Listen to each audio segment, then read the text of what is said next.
Welcome to a new breed of golf live. My favorite, seriously, my favorite day, my favorite moment of the day. We get to help you play better golf. So excited to be able to do that. And we appreciate you joining us. Before we get to what we're going to do and all that other stuff, I've got the hat right here. We've got these in many different colors. And all you got to do is just send an email to me. You can get yourself a new breed of golf hat. We also have those head covers. And we've laid them out here as well, by the way. They're not just up there, gibbers.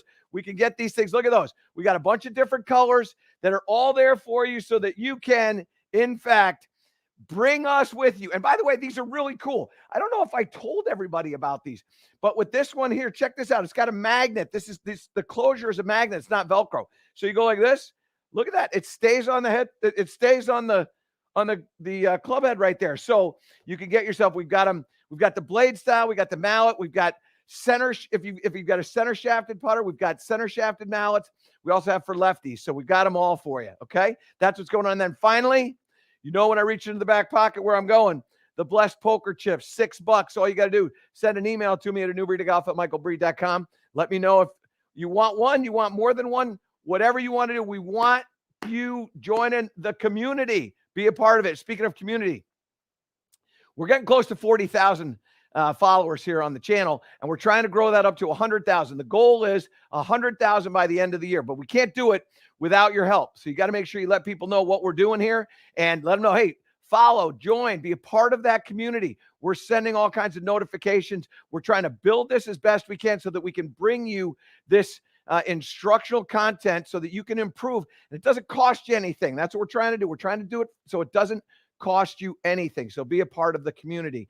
Just subscribe, do all the things that you normally do, like, and all those other things that I don't really even know how to do, but I'm telling you to do them because you'll be part of the community. Now, let me introduce you to the gentlemen who are going to be the behind the scenes guys, Steve Gibbs and Greg Ducharme. Let's see what they do today. What are they going to do today? What are they going to do? Oh, they're pounding it out. Oh, come on. You guys are you're getting better and better and better in your old age. Nice work by you guys. That's another part of my favorite part of the show. Now, a couple of things that we're going to do today. We're going to talk to you about some instructional stuff, back swings, through swings, all that stuff. Do you pull? Do you push? Do you use the lead side? Do you use the trail shot side? We're going to talk about all that. Also, too, we're going to get to some questions that you have. So if you have any questions, just make sure you get in the chat. Greg will be able to pull that information up. He'll ask some questions, and we'll have a great time. We'll go on our way, and we'll play better golf. So we're ready for the weekend. And speaking of the weekend, this Sunday, Michael Block has been an incredible story in the game of golf. And frankly, we heard Jordan Spieth and Scotty Scheffler share the insights that Michael Block is providing, and really sort of this youthful exuberance that he has at age 46. We've got him. CBS, 2:00. Join us as we lead into that final round of the Charles Schwab. You want to make sure you're a part of that because that is a great show. We got some instructional stuff in there for you too, but you're going to get a chance to listen to Michael Block, particularly the decision or the situation, even better said, that happened on that 15th tee at Oak Hill last week when he made that hole-in-one with the 7-iron. It's a fabulous story and excited to be able to bring that to you. So make sure you join us again. That's 2:00 on CBS on Sunday. Now, I want to talk to you about making a proper backswing. And there's so many of you that struggle with, how do I make a proper backswing? What are some of the things that I need to be thinking about? And you think about a lot of different things. I want you to understand positionally what you're trying to do. And I explained this before on the show, and I want to explain this again, just so that you understand. So what I've got is PVC pipe here, and I'm just going to make a tee. Okay. So we've got the tee right here. Now, this is what your shoulders and spine look like. They form a T here, right? This is what everybody thinks, that your spine bends over like this at a perpendicular angle, and then the shoulders are going to turn like this. It's not exactly what happens, in large part because the spine doesn't turn like PVC. The upper part can do that. The lower part really shouldn't be turning a whole lot. You got to turn your hips in order for that to work. We don't need to go down that path. But what you do need to understand is that this angle of this pipe right here changes. It starts to go from just slightly off of perpendicular to a little bit more than perpendicular. So a driver is going to look a little like this. A pitching wedge is probably going to look a little like that. Now, what does that mean? What that means is that when you're making a backswing, the upper part of the upper body, so just call it the shoulders and the chest, they're going to rotate, but they're going to rotate so that when there's rotation taking place, there's just a little bit of glide from the head. It's a rotational lateral shift. And the reason why is because the upper part of the spine is on the trail side of the lower part of the spine. So if I was literally, if the upper part of the spine is directly over the lower part of the spine and I turned, that shoulder would go down like this. That's not what happens. What happens is that there's a slight tilt, just like that. And that slight tilt creates a little bit more level turn out of the shoulders. Instead of it dipping down in the shoulders, there's a level turn out of the shoulders, which takes the head and has it glide. If you're talking about pitching wedges, 9-irons, things like that, it might glide an eyeball. When you start getting into drivers and fairway woods, you now start talking about half a head. So there's a significant amount of movement, because when I get to where I'm with a driver, Gibbsy will need a down the line shot here.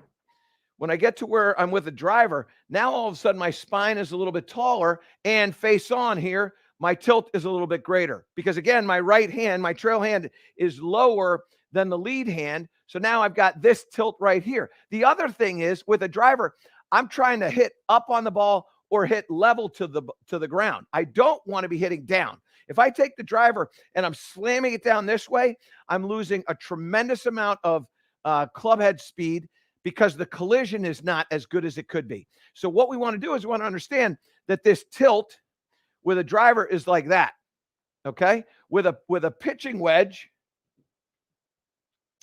there is still tilt, but it's significantly less. It's just a little bit. And so when you go into that, there's just about an eyeball of movement with that pitching wedge 9-iron. It's just a little bit. And if it stays there, I'm okay with that. But I don't want it to go I don't want the head ever to be going in the opposite direction of where the club is going, right? So when the club goes back this way, I want my head if it does anything, it moves in that same direction. If I'm moving the club back this way and my head is going towards the target, I got a problem. Because when I start to come through, now the club is going this way, but now my body is going to go the opposite direction. And that's where you start losing speed in the club. You lose collision. So you'll hit it on the toe and the heel. You might top it. You might fat it. But the other thing that's happening to you when you do that is that you're not transferring your weight properly. And what we want to do when we're hitting the shot is we want to feel like our weight is moving towards the target, not away from the target. I never want to feel like I'm moving away from the target. Now with a driver, as you start to go through, there's actually a push that way that's going to go away from the ground.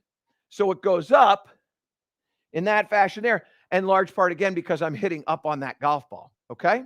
So let me get back to my 6-iron.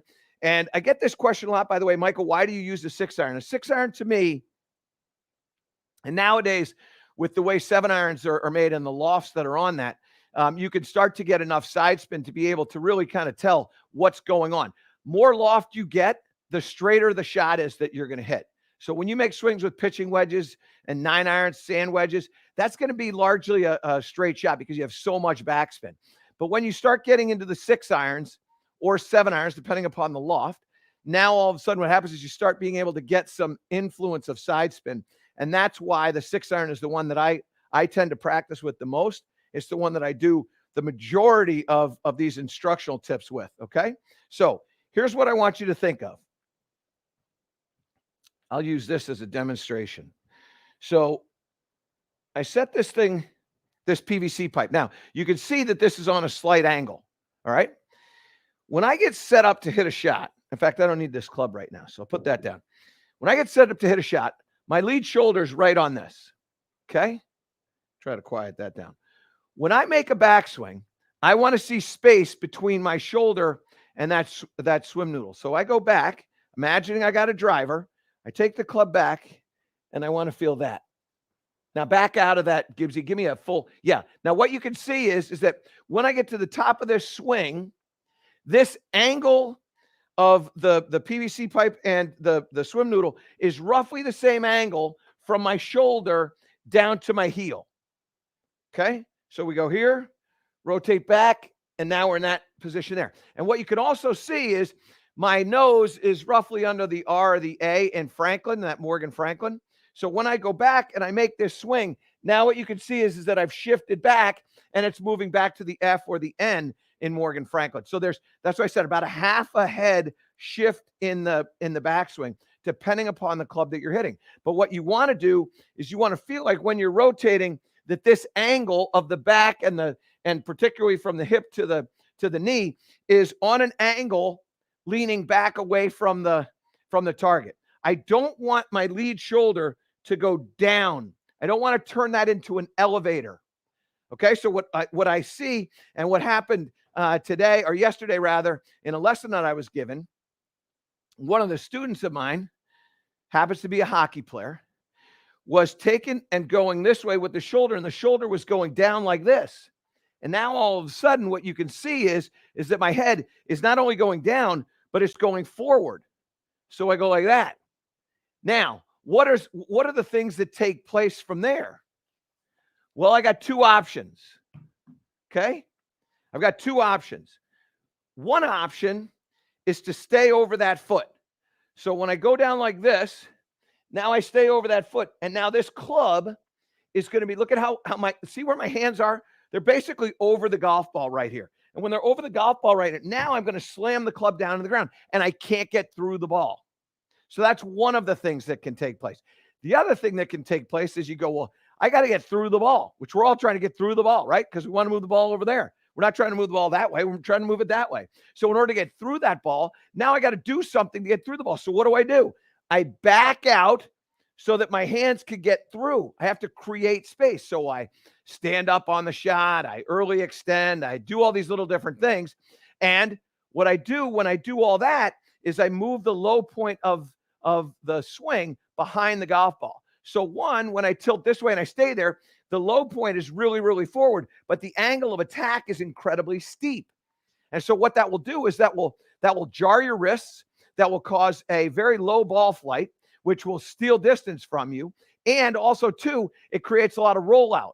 So what you do when you do that is, particularly with irons, is you shrink greens. I'll show you what I mean. So I get in here like this. I'm going to stay over here like this. I'm going to stay there and I'm going to let this club come down. Okay. So here we go.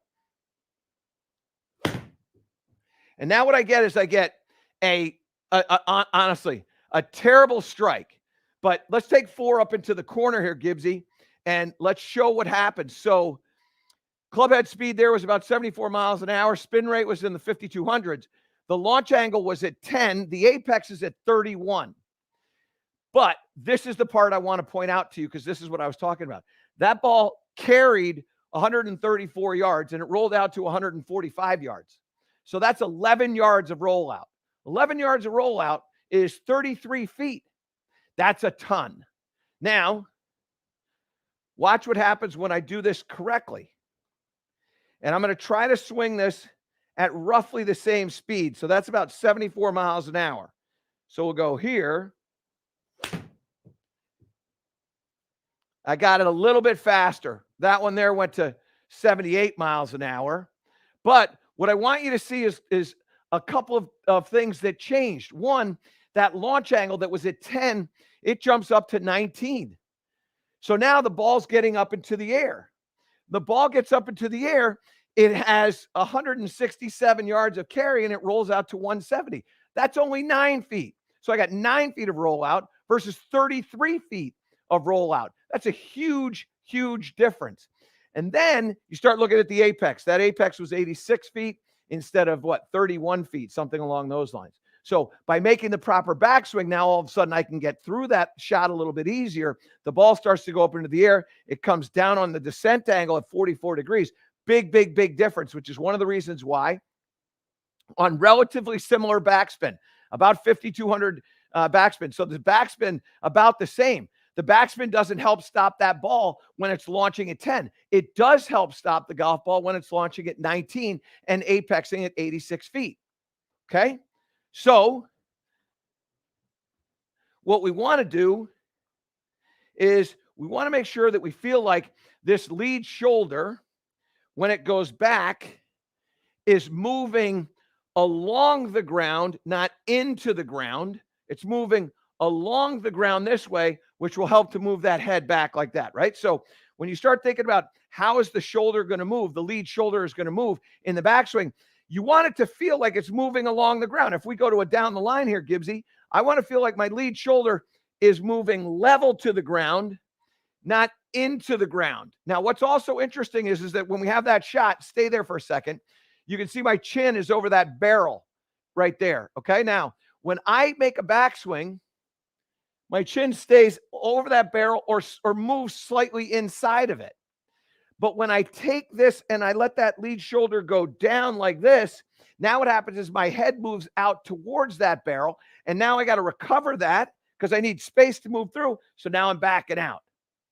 Okay. So there's nothing positive that takes place in that situation. So now we go here. We feel that shoulder stay up there. And now all of a sudden, with not a lot of effort in that swing, all of a sudden, my ball speed jumps up to 116. The vertical launch is 18 and a half.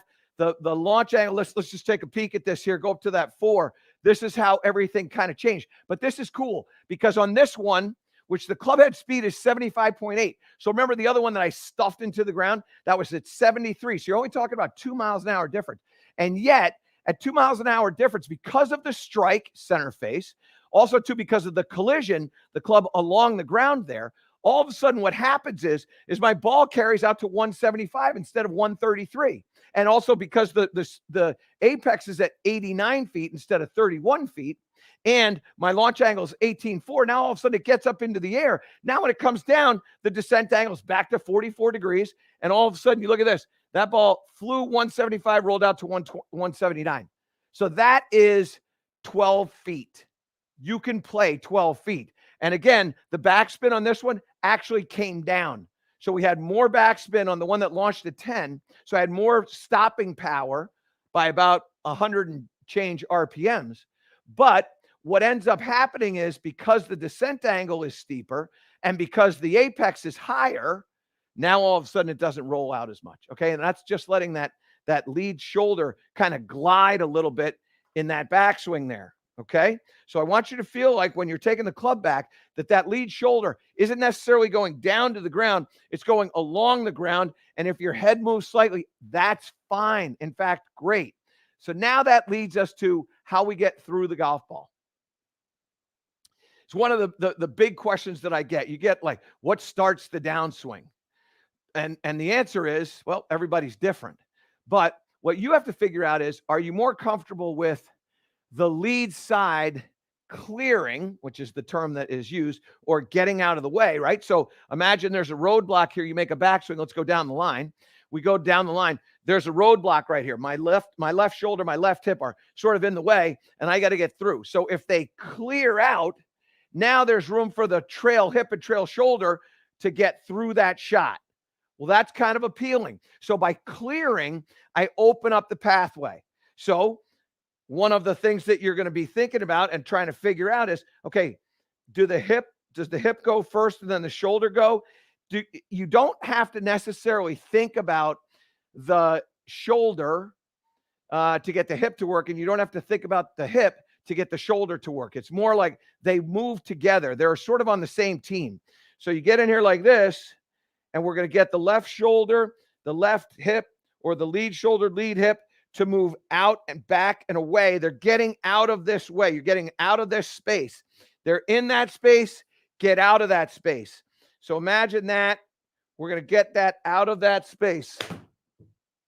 And when we get out of the space, now all of a sudden we get through the shot a little bit easier. Try it again. So in here like this, and then shoulder and hip, get out of the way. Pretty good strike there. That's got a pretty good line on it. Doesn't have the speed because I wasn't really swinging hard at it. But what you can see is that golf ball was traveling on that line. Yeah, that's a good shot there, Gibbsy. And Greg, by the way, if you can put a trace on that golf ball, that would be great. Now, the next idea is the trail side. And what I want you to do is I want you to feel like your trail hip and your trail shoulder are moving together, right? So imagine with this PVC pipe that this hip and this shoulder are attached. And so when we come through, we're going to bring both of them through at the same time. So this whole, it's like a door swinging, and that closes the door right there. This is the closing of the door right there. And you can see there's a little bit of forward movement in my head and in my chest when I'm going that way. So we think about that bar attaching the trail hip, trail shoulder.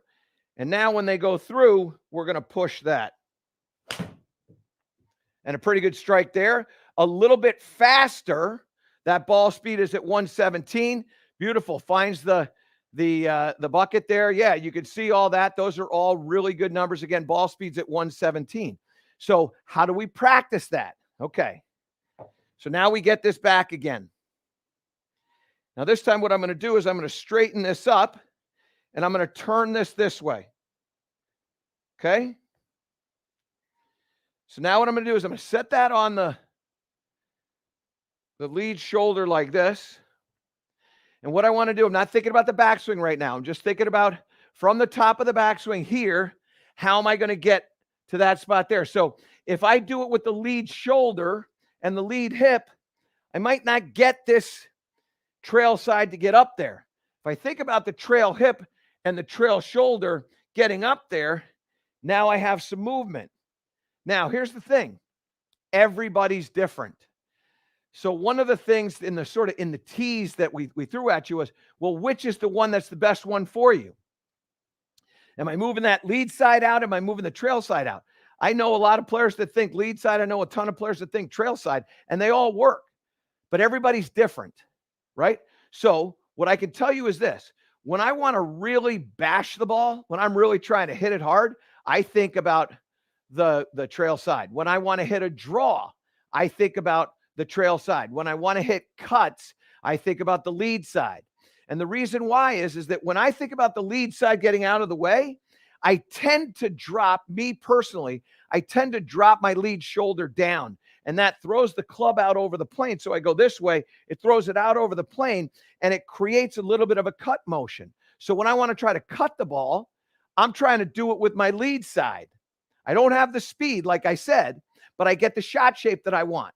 When I'm trying to draw the ball, now I'm thinking about the trail side, because what happens when I think about trail side is, and I don't know why, this just is the way it is, my right shoulder tends to go down, and all of a sudden the club, and I videotaped this many times, the club drops underneath. So if I'm trying to hit a draw, I'm going to go trail side like this, and I'm going to hit a draw. So let's put this back over here. And what you're going to see when you do this, and this is something you got to, I am a huge fan of experimentation. And that's why I tell you all the time about the journal. You got to get a journal. You want to make sure that you can get back when you get lost. The journal helps get you back to where you were. So if you have notes and you go, okay, today I tried trail side. It worked really good for this. I felt my strike was better, but in the long run, I'm a little bit, so I got to go back to whatever it is that I was doing. You make notes of this stuff so that you don't get lost. And part of the key to making notes is reading it. Okay. All right. So here we go. So I'm going to go trail side, hip and shoulder together, not one or the other, hip and shoulder together. So here we go. And now what happens is that this is exactly what I told you was going to happen. Now, all of a sudden, the ball speed is faster. The ball's a draw. Gibbsy, show the after this pops up, show the trace. You can see how that ball started in the center and turned over to the left. Now, come on up to the front here. What you can see is that ball speed now jumps up to 120. Clubhead speed got to 85. I lost some backspin because I'm hitting a draw. Starts out a little to the right. It spins to the left-hand side. The apex is at 95 feet, so really good strike. The descent angle is at 44, very, very similar to what I was getting before.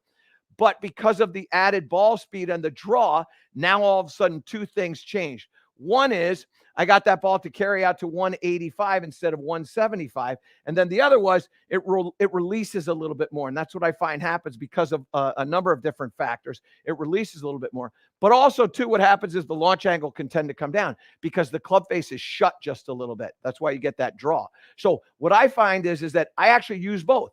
I use the trail side when I'm trying to hit a draw or I'm trying to hit a little bit farther. Or if I want to hit a shot that's going to fade, I'm going to go to the lead side. So let me show you this lead side move. Same sort of thing. And I like to, this brings up another topic of conversation, which is the practice swing. I'm a big fan of practice swing, not practice swinging or practice swings. I like to make a swing. And in that swing, what I like to do is I like to feel what I'm going to do. So I do my practice swing slowly so that I can feel what I'm trying to accomplish. I want to hit a cut. That lead shoulder's got to go down and around. I'm going to pull now the body by the lead side. So I'm here. I make that swing. And now I get in here like this. And now I hit that shot. Now, this will be really fun. So come up here. What you can see is that in the trace, stay with the trace there, Gibbsy, because what you're going to see is that golf ball starts and then moves to the right-hand side. Starts around the bucket and moves to the right-hand side. Now come on up to the front. What you can see is that side spin was 650 R. But what also happened was, look at the backspin. The backspin went up almost 1,000 RPMs. I got up to 6,050. So that's a lot. Why? Because the club face is open. So when I get the club face open, what am I going to get? Well, I'm going to get a little less distance. That flew 170, even though that ball speed was 117 and the club head speed was at 83. It's only 2 miles an hour. Yet I lost a lot of distance. One was 185, 183. One is 170. Lost a lot of distance. Why? Because that club face is a little bit open as it's imparting that right spin. And also, too, I increase the backspin. So now look at what happens to the other stuff. I still get a descent angle that's in the 44, 45 range. So that's pretty similar. My apex at 87 feet. That's really, really similar. But all of a sudden, these things change. This one flew 170, rolled out to 172. So only 6 feet. Why? Because of the backspin. That's why. So when I'm trying to hit certain shot shapes, that's when I'm altering whether I'm lead side pulling or trail side pushing. And what I want you to do is I want you to figure out, is it the same for you? Like if you're one of those people that tends to hit slices, well, maybe I don't want to hit slices. Maybe I want to hit it straight or maybe even draw it. Well, maybe I need to think about the trail side here and get the hip and the shoulder moving forward, okay? The key to this whole thing is this. And this is, this is what my analogy is the shoe. Everybody wears different shoe sizes. You might have a 9.5, but you're a wide. You might be a 9.5, but you're a narrow. You might be a 12.5 and your buddy is a 8.5. People wear different shoe sizes. People need different swing thoughts. So what are they? This is this simple. The backswing. That is not something that you need to alter in your swing. This is essential and the same. I need this shoulder to stay up high, and I need you to do that so that you can create motion with your body, loading into the trail side, getting that trail heel have some weight in it. And I need that as opposed to sitting on that forward leg. I don't want to see the sitting on the forward leg. And then from there, I want you to determine whether you're going to pull or you're going to push. Is it at a point for you, like for me, where it's a shot shape thing? Or is it just, hey, you know what? This is my swing thought and it does what I want it to do. And if I was going to fall down one path or the other, whether I was going to push or I was going to pull, I would advise pushing. And the reason why is that when you push that trail side, all of a sudden you can push a whole lot faster than you can pull. Your legs work. Just think about it. Like if you're pushing something, all of a sudden your legs are behind it. When you're pulling, your legs are actually, you're kind of dragging. I don't want you to do, I want you to push. And by the way, if you're like me, which you may be, you're going to start hitting a little bit of a straighter shot or a little bit of a right to left shot. So think about the hip and the shoulder attached, literally like a rod right here between the hip and the shoulder. And when you get in here, I want you to try to get that hip and shoulder up to your lead foot. So we're going to get in here. We're going to go up to the lead foot. Make sure that when you're doing that, you can, as you get better at it, you can go faster, but make sure you're getting up to the lead foot. Don't stop it at the ball. Make sure it goes up. There's another draw. There's another ball speed of 120. There's another greater distance, 185. And what you can see is that when I do all that stuff, now I'm getting there. There you go. Nice shot with the draw. By the way, come on up here real quickly before we get to the questions. So you can see 120 ball speed, 186 club head speed, very, very similar. That backspin now back into the 4,800, so it's under 5,000. Remember, that cut was at 6,000. And all of a sudden, 184, 185, 99-foot apex, descent angles at 45. The roll out there is about 12 feet. Actually, that's exactly 12 feet, 188.4. So that's what you gotta experiment with, okay? Pull or push. Understand the proper backswing, but pull or push. And then the last question, and everybody asks this question: is it the same with every single club? The answer is yes, it's the same with every single club. It will be the same with every single club. You don't have enough time to develop 13 different golf swings. And if it's not the same with every single club, that means then every single club is independent, which means you need 13 golf swings. You don't need 13 golf swings. What you may need is several different setup positions. So the setup position with a pitching wedge and the 9-iron might be the same, but they're not going to be the same with a 6-iron. With a 6-iron, you might be a little bit taller. You might be a little farther from the ball. You might have a little wider stance. The ball position might be a little bit more forward. With the driver, same thing. A little wider stance than even that, a little farther from the ball, and a little bit of a tilt now in this one. So things change in address position, but the thought process for each swing is the same. So develop the swing thought, get really good at doing that, and then use that for all these different clubs. And then you don't have to worry about having 13 different swings. You're just going to have a couple of different setup positions, and you'll be able to develop the consistency that you want. Okay? All right, Gregory, let's open it up. Okay, this one from BL. I constantly top irons and fairway woods off the fairway. And when I do strike them, I get very little height. Do you have any suggestions? Yeah, that is exactly what we're talking about, BL. And obviously, Greg, as a very smart man, knows that's exactly what we're talking about. And so he picks that question intentionally. Nice work by you. So here's the deal. This is exactly what we're talking about. Why do we top it? Because that lead shoulder is going down, and then when you're coming back, you're backing up and you're going away. So in the through swing, your lead heel is off the ground and your trail heel is on the ground. You might even back away and spin, which is another maneuver that a lot of people have. And what I want you to do is I want you to feel like that left shoulder is staying tall, and that lead shoulder, if you're left-handed, that lead shoulder is tall so that you feel like you've got some weight over here. And if your lead heel comes off the ground a little bit, I'm okay with that. And then when you come through, I want you to swing through so that that trail heel is off the ground. That's a really important part of this. Now, let's assume for the sake of argument that you actually feel like you're doing that and you're still getting tops and you're still getting low. Well, the reason why you would get a top is because the club would be rising, not going down, but rising.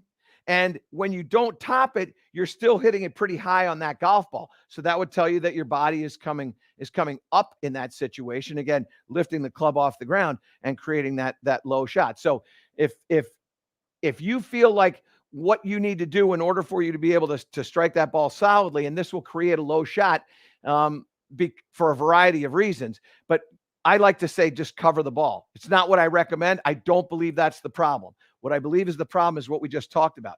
But as a separate thought, what I like to feel if I'm struggling with ball contact and I'm not getting it on the club face the way I want, is I want to feel like my chest is staying over that golf ball when I come through. And now all of a sudden, I'll be able to get a strike that I'm looking for. So I want you to pay attention to that chest coming down. I don't believe that's the problem. I believe the problem is exactly what we talked about.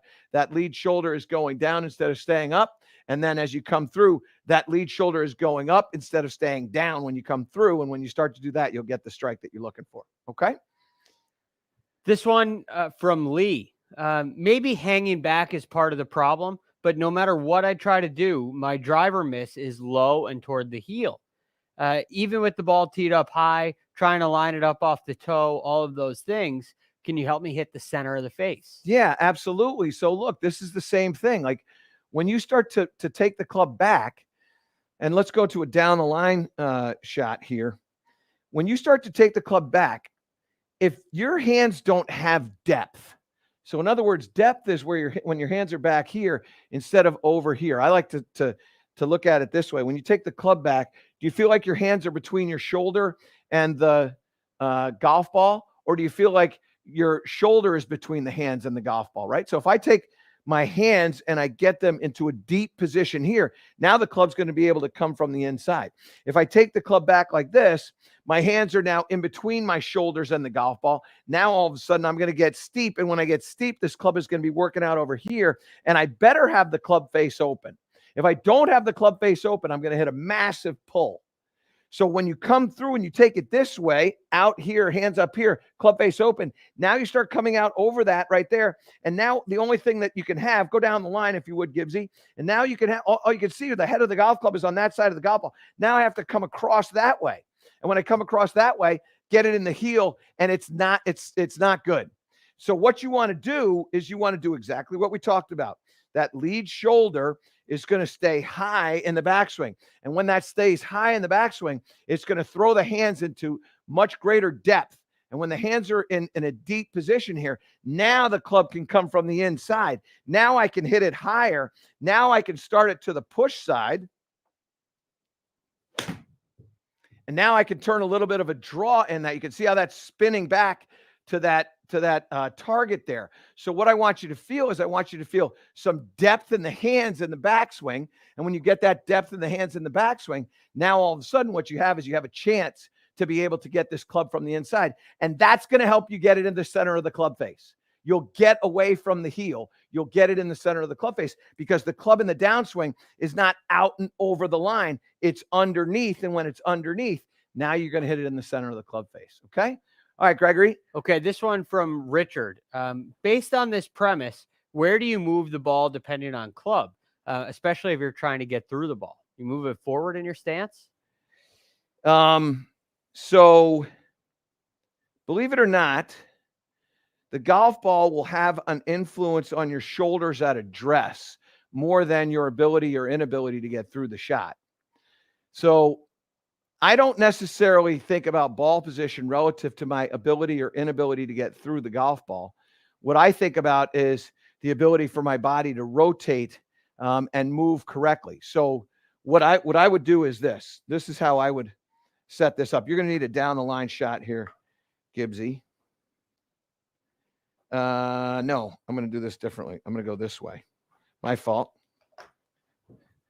So I'm going to go like this, and then I'm going to pull this over to here. And I'm going to put that over there like that. That's too much.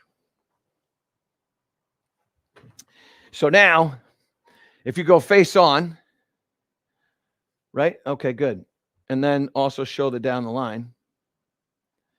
There you go. So what I have is this. I set up here. You can see that PVC pipe in the face on is up on my left shoulder. What I'm going to do, regardless of where that ball is I'm going to try to get that shoulder to get past, my trail shoulder is going to get past this here.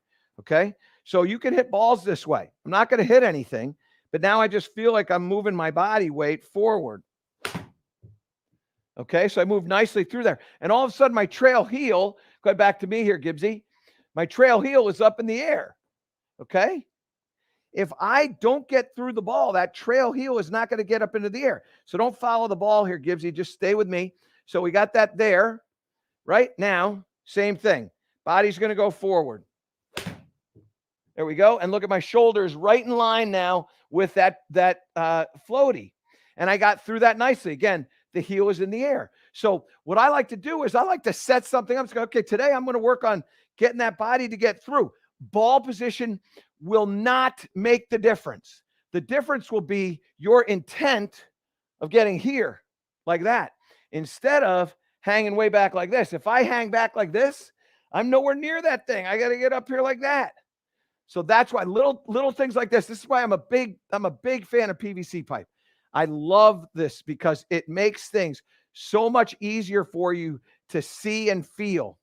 And this right here, this little drill, I've done it, I don't even know how many times, but I've done it a lot because it's so important. You've got to get through the golf ball. That body weight has to get up into here. I don't want you sitting back like that. You'll hurt your back. You'll lose speed. You'll lose the impact. You'll lose all kinds of different things. Wonderful drill, this one here. Okay. All right, go ahead. From Garrett.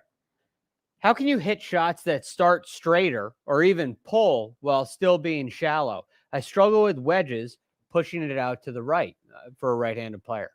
Okay, so what we want to do is we want to get shallow, but we don't want to start it to the right. So the assumption is that if I'm shallow, that it's going to start to the right-hand side, right? If I'm shallow, it's going to start right. So I want to get shallow, but I don't want to start it to the right. I want to start it to the left. So what I would say is there's a couple of different things that you can do. One, you can just shut the club face a little bit more at address. So maybe the problem is at address, you just have the club face open and it's going over there because you somehow in the course of your swing are opening up that club face so it deflects over to the right-hand side. That's one of the things that could be happening. One of the other things that could be happening is you're just aiming over to the right. Maybe you're making the swing that you want, and I always try to look at pre-swing first, right? So if you look at pre-swing and you go, well, okay, my club face is up. Well, let's change it at address. Oh, my ball's starting to the right. Well, let's change that at address. So if I want to get to where I don't want to go down the line here, Gibbsy, if I don't want this ball to start out to the right, I'm going to aim to the left. And that solves that problem. Now, it might be a swing issue. It might not be a swing issue. But if I can solve it by simply aiming more to the left, why not do that? Lee Trevino did that. He hit push cuts all the time. It worked really, really well. 6 majors, took down Jack Nicklaus on 4 different occasions? Probably 6 occasions, but 4 times.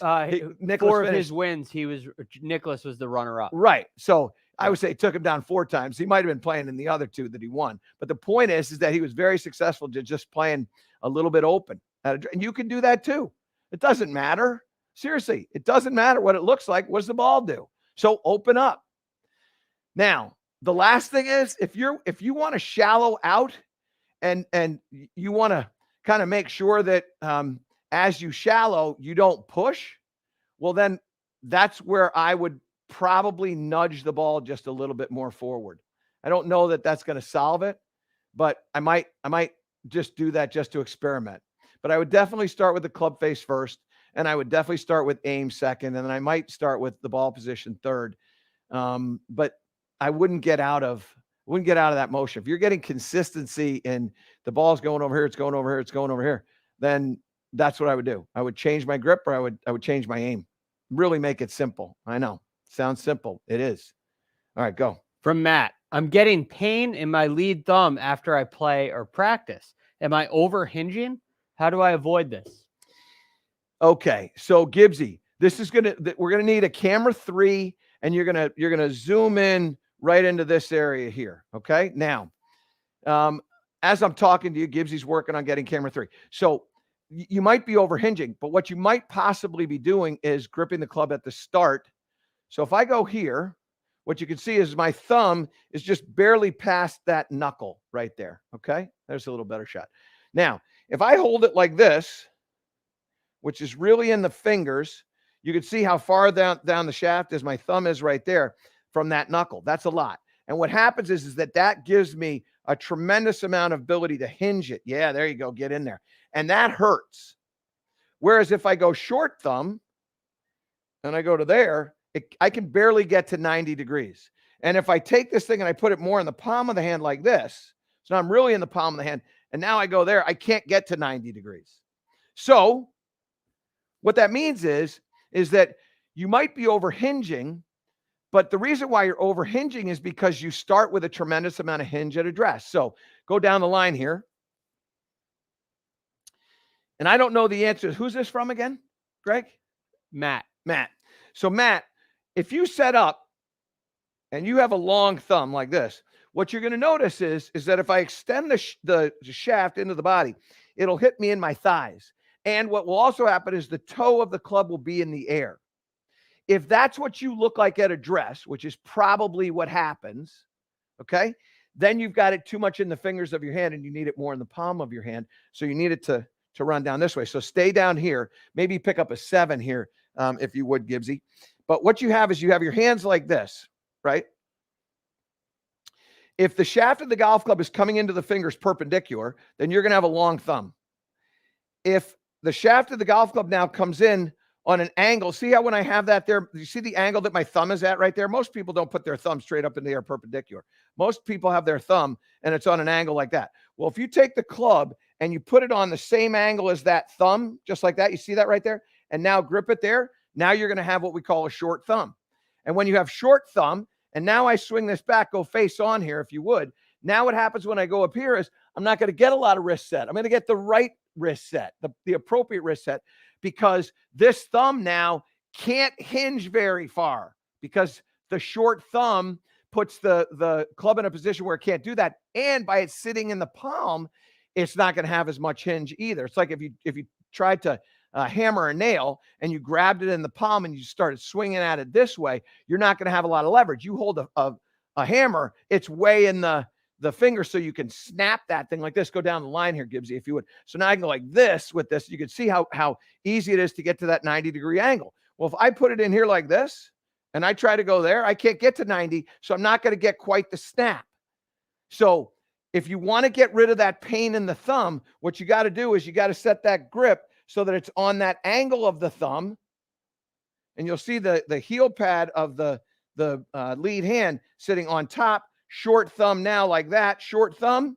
And now all of a sudden, I've eliminated the possibility for over hinging the club at the top of the swing there. And that'll take some pain out of that thumb. Okay. Good. Very interesting question, Matt. Thank you. All right, go. This one from MJ. What's the difference between practicing on the mat versus grass? And do you have a preference? Well, look, frankly, I would love to practice on grass because it's going to tell you whether you hit the ball solidly or you didn't. Okay. But when you get to a point where you can control the low point and you understand what it feels like to strike the ball and then the grass or mat, or what it's like to strike the grass or mat and then the ball, then it can work either way. So when I'm working on what I'm doing, because I have the understanding of low points and what a proper strike feels like, I know if I hit it fat or hit it thin. And I'm not worried about whether that ball went straight or didn't go straight or curved the way I want it to curve. I want to start, first of all, did I hit the ball first or did I hit the mat? So when I start to come through a shot, I could judge right away. So that was ball first. And I don't need to follow that with my eye. I don't need to look up and go, oh yeah, that was faster than normal. I know what that feels like. And so I go, okay, yeah, that was 118 miles an hour ball speed. I got that right in the center of the club face. There's a good view right there. And all those numbers are pretty consistent as well. But what I know is I know that feel. And so what I would say is that, yeah, you play on grass, you'd prefer to practice on grass, but at the same time, and this is an important part, there are many times where you're outside hitting off of grass, but the grass is terrible. It's terrible. And if I get outside and I'm on terrible grass, you know what I'll do? I tee the ball up. Because what I also want is I want to know what it feels like to strike it solidly. There's probably more grass on the golf course than there is on the practice tee. Because on the practice tee, there's 20 spots. On the golf course, there's an infinite number of spots where the golf ball can get to. And so as a result, chances are there's grass underneath your golf ball. When you're on the practice tee, many times there's not. Also, too, depending on the time of year. So I have no problem practicing off of the mat because I know what solid feels like. Okay. And I know what it feels like to strike the ball before I strike the mat. Okay. All right. All right. From Scott. Any drills to better incorporate side bend in the downswing? Any drills to better incorporate side bend in the downswing? Yeah, there's a ton. So this is going to take me a second to build this. So what I would do is I'll do this. What did you say, Gibbsy? We need the Jeopardy music. Yeah. So what I'll do is this. I'll build a little thing like this. And then I'll set this way. So now that's going to be right off my hip there. And so what I do is I set that there. Now, if I bump this hip this way, I automatically get trail side bend. I'm not talking about now moving both trail side, lead side. What I'm talking about is simply moving the hip, not the hip and shoulder, just the hip. I want to take the hip and I want to drive it towards that, and that's going to put me into side bend. One great drill for you. This is one of my favorite drills. I got this one, believe it or not, from Claude Harmon Sr., who I never met, but he taught a very good friend of mine who had him do this drill. He said, what I want you to do is I want you to go outside to your car. I want you to open up the car. I want you to hold a bag of groceries in your arms. So he's imagining he's got a bag of groceries in the arms. And then what I want you to do is I want you to close the car door. Now, what will happen is that because the door is open this way and you're bumping it shut with that lead hip, you're actually going to turn your hip so you can bump it perpendicular to the car door. So he would go here and he would just bump the car door. And you keep bumping the car door just like that, closing it. Make sure you close it. Don't just touch it. You're going to close it. So you get in here and close it just like that. And you can see when I close that door, now all of a sudden I get into a lot of side bend. So take that hip, bump the car door. Now, here's what I will warn you about. You got to be careful with this drill, because what can happen is over time, if you do it too aggressively, you'll actually hurt your trail hip, because you're starting to drive that shoulder down to that hip, and you can grind that out a little bit. So that would be a drill. If I was doing that drill, I would only do it a little bit, right? Bumping that car door. This is one that I love to do inside, just setting that up here and just going from here to here. Now, I can tell you, I used to do that drill a little differently. I used to do it with an umbrella. And what ended up happening to me was I ended up doing it so much that I developed the skill so deeply that it's actually something that I'm trying to get out of my golf swing. When I go bad, I get too much forward bump out of that lead hip. I get too much forward bump. I don't get enough rotation. Club drops underneath. And that's when I start missing my strike and pushing things out to the right-hand side. So you got to be careful with that drill. It's a wonderful drill. You just got to be careful with it, okay? This one's from a few minutes ago from Paul. He said, I thought the lower body leads the downswing and the shoulders come afterwards. And MJ with a similar question, hip and shoulder should move together, or the shoulder should follow the hip in the downswing? Please clarify more. Okay. So this is always fun, because what you need to understand is what you have to think about in order for you to achieve something doesn't necessarily mean that that's what's happening. Okay. So in other words, if I take my hand, let's imagine for a second that what I'm going to do is I'm going to take my hand and I'm going to grab a cup of coffee off the top of this here. So what I do is I think about my hand reaching for the cup of coffee like that. But in the meantime, when I take my hand to reach for the cup of coffee, my hips turn, my chest turns. I don't go like this. I go like this. So by thinking about my hand getting the coffee, my hips turn, my chest turns, my body rotates, my weight shifts, and I grab it and I go like that. Now, what I'm thinking about is getting my hand to pick up the coffee. What my brain is saying is, well, hips, you got to turn a little bit. Shoulders, you're going to have to turn at least 90 degrees to get over there. And so they do. And so what I'm saying to you is, yeah, I do want the lower body to start first. No question. But just because you're thinking about turning your hip and your shoulder together doesn't mean that they're turning together. It means that the hips are probably going first. You're just not leaving the upper body back behind. Remember I said to you, when I think about that with my swing, I tend to hit a draw, because when I do that, what happens is my hips do turn first. My trail shoulder drops down, which puts the club under the plane, which is why I hit draws with it. Okay. It doesn't mean that my hips aren't starting first. It means that my body is thinking, or my brain is thinking, and my body is thinking as well with the brain, that I have to do this. But the lower body is starting that downswing. No question about it. And I videotaped it a ton. And what I can tell you is, even though people say to you that when you're swinging out over the top, that your upper body is taking over, I promise you it's not. It's moving differently, not the right way. It's moving differently. Your hips are turning. Nobody's swinging like this. Are you swinging like this? No, you're not. Your hips are moving. You hear this line all the time. Well, you got to feel like the hips are going, and they do. They have to go. They will go first. But all this means is that when you're coming through, you got to make sure that the lead hip and trail hip, trail shoulder are getting forward. But as they get forward, this will win the race. This will beat this. In my particular swing, it beats it by more than when I do the lead side. It still goes, but it's slightly different, and the club comes out over the top for me. But the hips are still going, and I videotaped it a ton. It's not like this is going like this and my hips are frozen. It doesn't happen. They move. They just move in a slightly different sequence that drops the trail shoulder down or keeps the trail shoulder up. So I don't want you to think that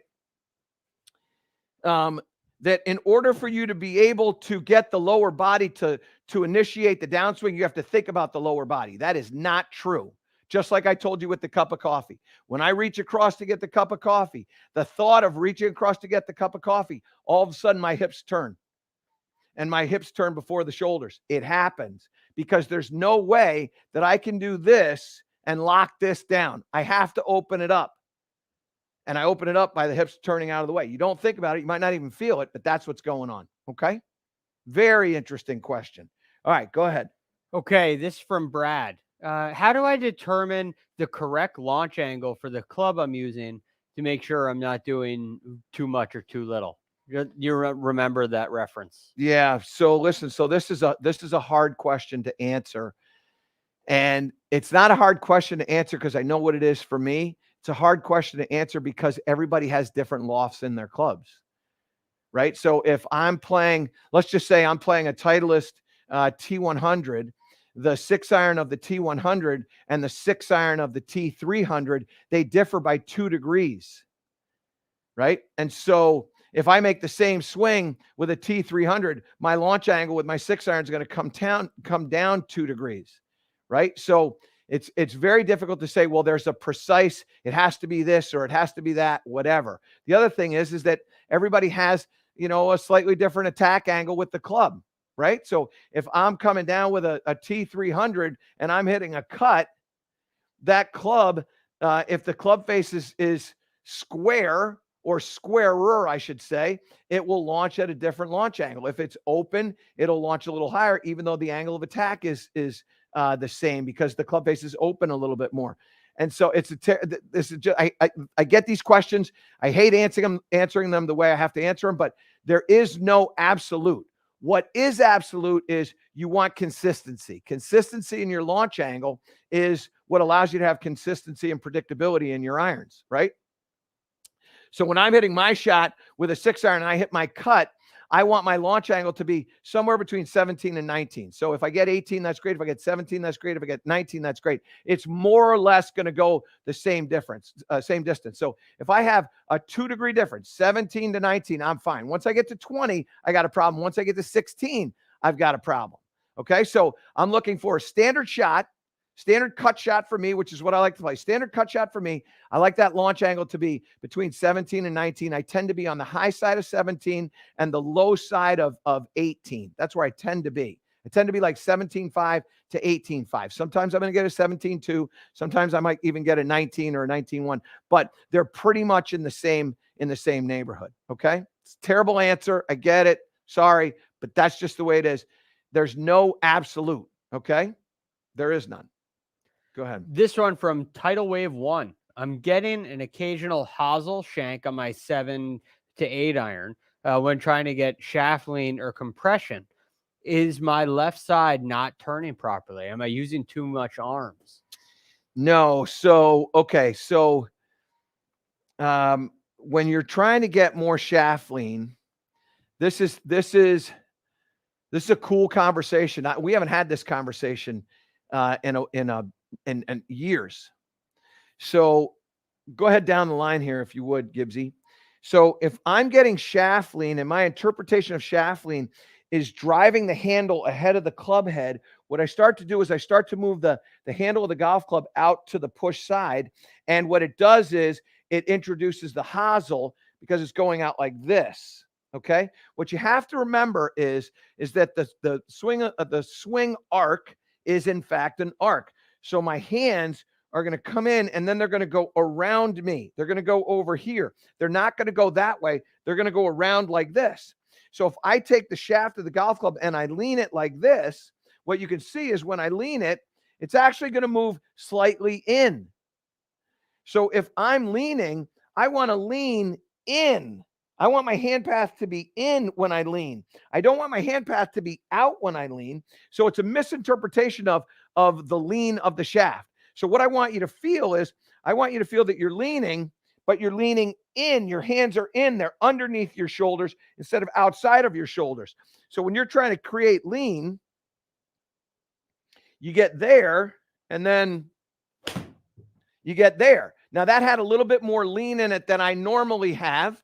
So come on up to the front here. So what I did was I took that lean, I put it forward more than I normally do, and I let those hands come inside.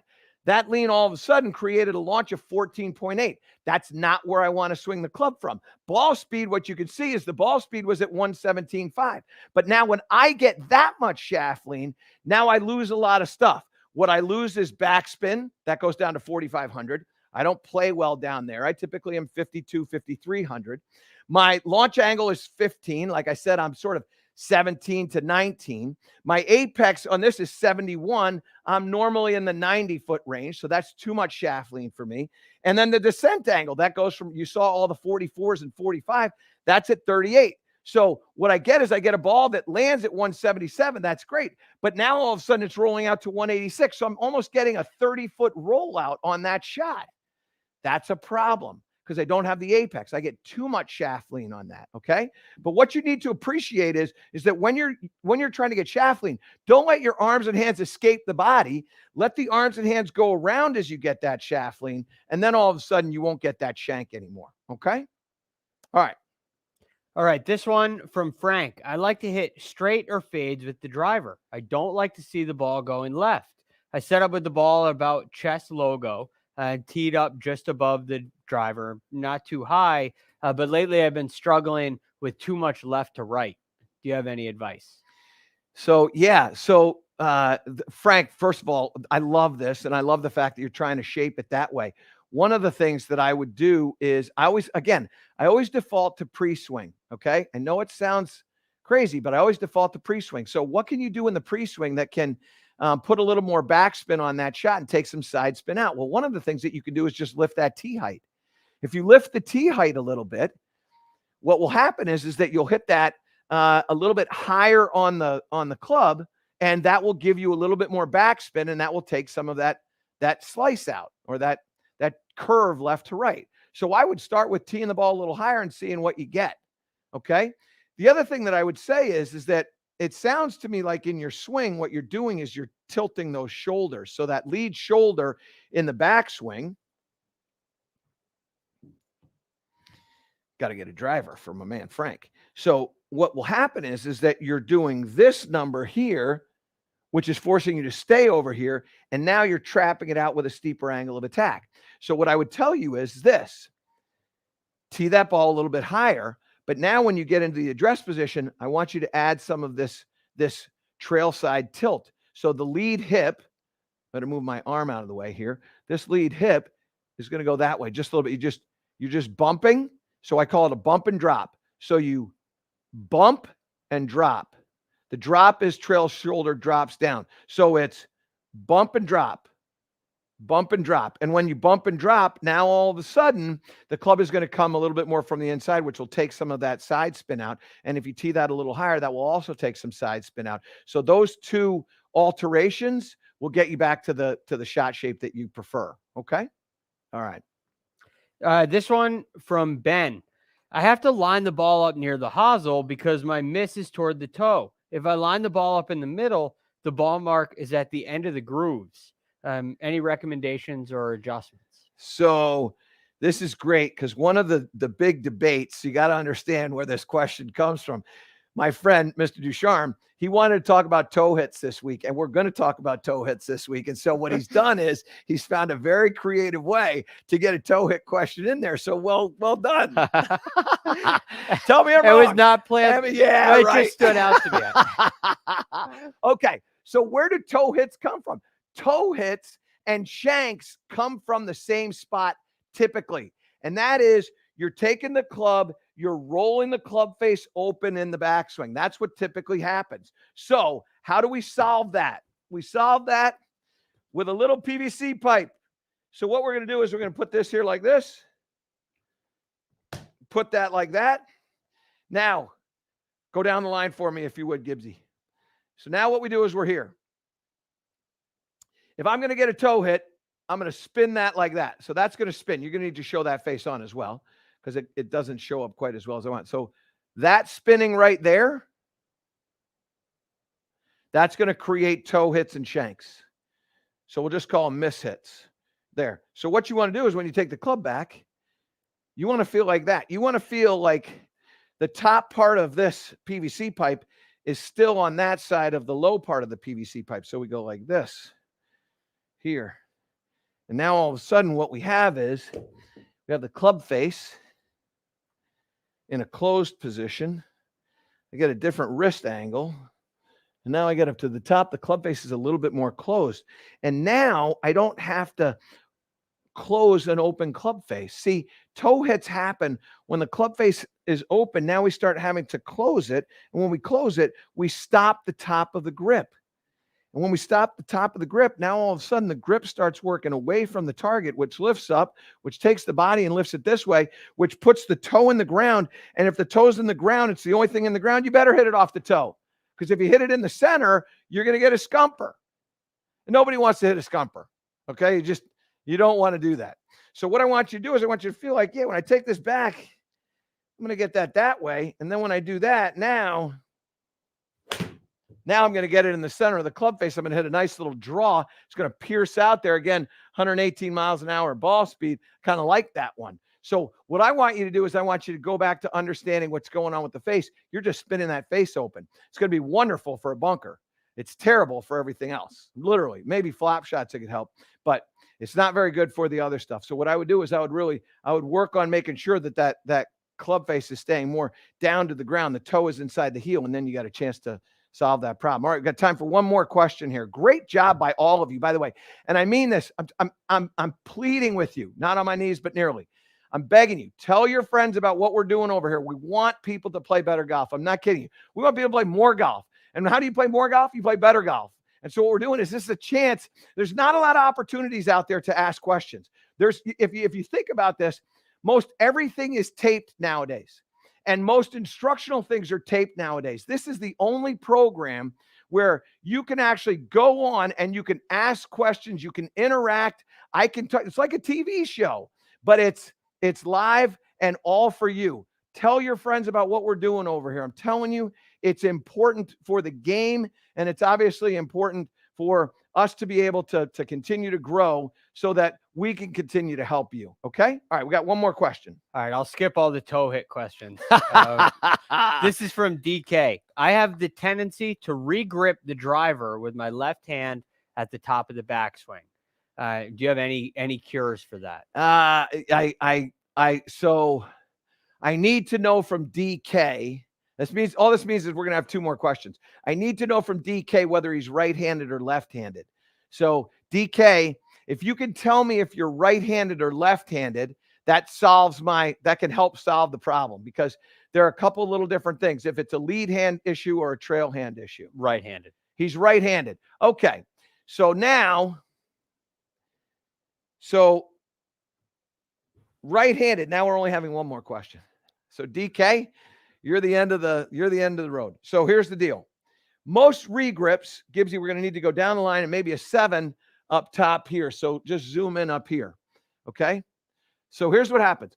Most people, when they're regripping, the regripping is going like this.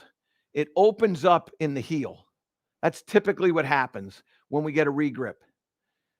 Now, there's a lot of reasons why that can happen, but one of my favorite drills is with this tee. And what you do is you put that tee right there, just barely like a half an inch in, and then you grip it like that with the hand. And you'll feel a pressure that happens in the heel pad of the lead hand. And when you take the club back, if I open the hand like that, the tee is going to fall out. Okay? So what you want to do is, again, just like a half an inch, no more than a half an inch. It might even be less than that, a quarter of an inch. So you go up there, you feel that right there. So you go here, hold that there, and then go down. Now, this is how you do this drill. So you take the club back, you stop at the top here. So club goes back, stop, down and through, and now all of a sudden you can see I still have the tee there. So you ask yourself, do I have the tee at the end? You look, yeah, you know what? I got that tee. I don't want you to slam it in so it's an inch and a half in there, because you can cheat on that. You're going to just put it like a half an inch in, put the pressure on there, pull the golf ball. We go up to the top, stop, through. I got my tee, okay? So that's what you want to try to do. All right, now, as we say goodbye, and we're not saying goodbye because we're hoping that many of you will join us tomorrow on A New Breed of Golf on PGA Tour Radio. The Blessed Poker Chip ball markers. They come with lots of birdies, $6. People are loving these things. Many are buying 2. I think we sold 12 to one individual a couple of weeks ago. All the different colors. I want 2 of each. We've sold putter covers as well. We're selling a lot of stuff to build the community, to get you to be thinking about Positive Town and being able to play your best golf. So if you want a hat, you want a ball marker, you want a putter cover, just send an email to us, and my elf Ducharme, he will be on top of it. Okay. Also, 2 quick reminder, CBS show Sunday at 2 p.m. Eastern. We've got Michael Block. Phenomenal interview.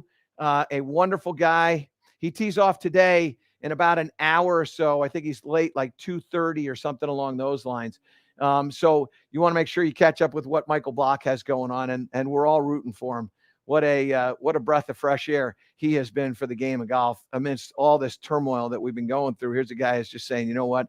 I just love the game of golf, and I just want to be able to play it. And he played really good last week, and we certainly hope that he plays well this week, and also too in his other sponsors invitations that he's going to be able to enjoy over the next few months. So excited to see what happens with Mike, not just this week, but in the future as well. I want to especially thank my 2 friends, Greg Ducharme and Steve Gibbs, the Pound brothers. Okay. They both doing a great job, and couldn't do what I get to do, what you get to enjoy without those guys. They just work tirelessly and continue to try to be better and better and better at what we do. So we appreciate all the hard work on their part, and we appreciate you all joining us. Please tell your friends about what we're doing. We're begging.